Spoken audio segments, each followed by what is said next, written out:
চলে এলাম আজকে পদার্থবিজ্ঞানের একটি মজাদার টপিক নিয়ে। তো একটু যদি কোশ্চেনটা দেখো তোমরা, কোশ্চেনটা হলো গিয়ে পদার্থবিজ্ঞান প্রথম পত্রের কাজ ক্ষমতা শক্তি অধ্যায়ের। তো কোশ্চেনটা একটু খেয়াল করি। 60 মিটার উচ্চতা হতে একটি বস্তুকে বিনা বাধায় পড়তে দিলে ভূমি হতে কত উচ্চতায় বিভব শক্তি গতিশক্তির অর্ধেক হবে?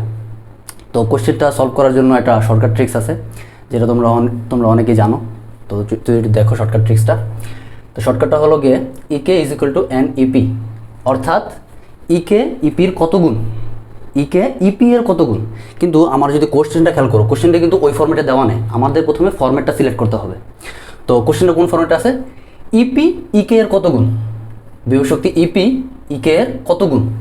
তো আমাকে প্রথমে এই শর্টকাটের ফর্মেটে, এই কোশ্চেনের ফর্মেটটা শর্টকাটের ফর্মেটে নিয়ে আসতে হবে।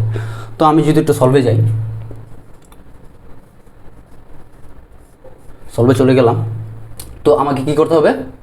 এই ফর্মেটটাকে এই ফর্মেটে নিয়ে আসতে হবে। তো বিভব শক্তি ইপি, প্রথমে কোশ্চেনের ফর্মুলা লিখতেছি ইকে, বিভব শক্তি গতিশক্তির কত অর্ধেক হবে, তাহলে হাফ, ইপি ইকে এর হাফ। তো আমাকে ফর্মেটে আগে বলেছি ফর্মেটে কোনটা নিয়ে যেতে হবে? শর্টকাটের ফর্মেটে। তাহলে ইকে কত হবে, মানে গতিশক্তি কত হবে?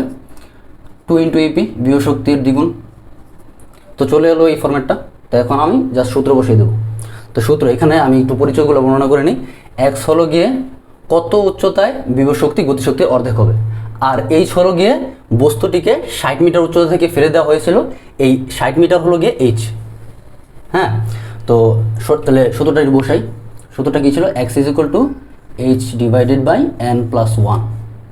আমাকে বের করতে হবে এক্স, অর্থাৎ কত উচ্চতায় বিভব শক্তি গতিশক্তি অর্ধেক হবে। এইচ কত? 60 মিটার।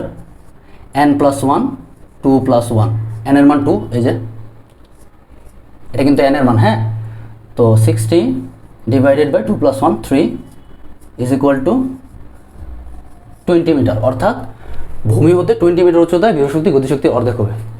তো এরকম আরও মজাদার শর্টকাট ট্রিক্স পেতে আমাদের পেজে লাইক দিবে, আর অবশ্যই আমাদের চ্যানেলটি সাবস্ক্রাইব করবে।